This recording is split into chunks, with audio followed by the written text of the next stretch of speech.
Hi everyone, welcome back to the Oz.corner channel.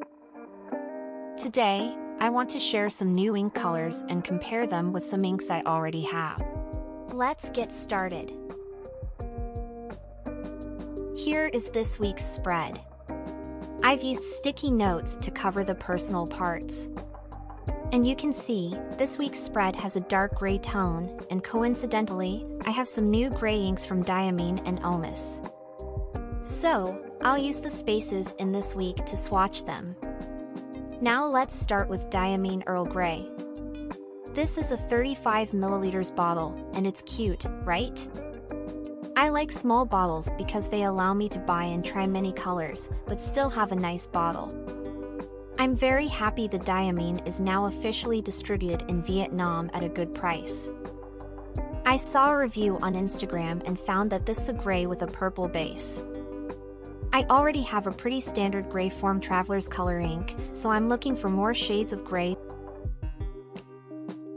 Okay, the ink is moderately fluid and dries quite quickly. I'm quite satisfied with the quality. Next is the Salamander color, also from Diamine. I bought it because I have an ink with the same name from Birmingham, so I wanted to compare them.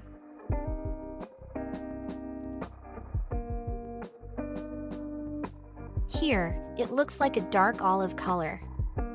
The ink is quite thick, and I think if you write with a fine and dry nib, it will look almost black.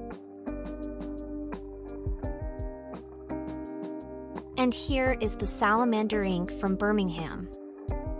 Honestly, I wanted to compare them simply because they have the same name. Their packaging and bottles are beautiful. Even though I'm not sure when I'll use it all up, I still bought this size because of the packaging. Birmingham is a good ink brand with a wide range of colors and beautiful shading. Unfortunately, they only sell in the USA and are not yet ready to sell internationally due to limited production capacity. This Salamander color is a light green, slightly mixed with blue. It's a kind of pastel teal with a cool tone. Okay, I'm not a big fan of green, so I won't be too excited about it. Next is a new Omis ink that I got on sale at a good price.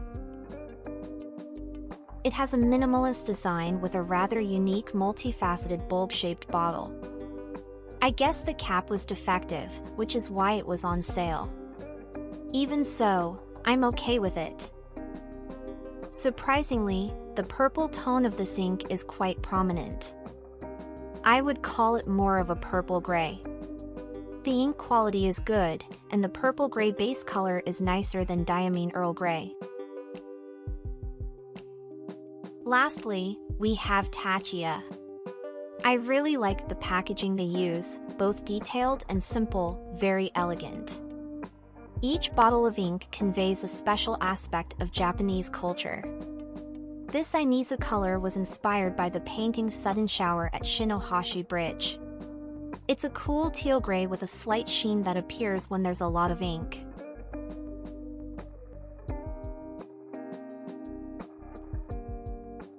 So, I've finished swatching. Now, I'll zoom the camera in so you can get a closer look at the ink colors. Tachia on the Take a Note planner paper shows a pretty nice sheen. I hope you can see it. Like a gray rainstorm with clouds that sometimes reflect a lightning flash, but hard to see clearly. Now I'll compare this with those in my Kinbor week. The Inisa color shows clearer shading but no sheen. Here's Earl Grey. As you can see, on the Take a Note paper, it looks quite opaque and dark gray. On the Kinbor paper, it's a muted gray with clear pink and green shading.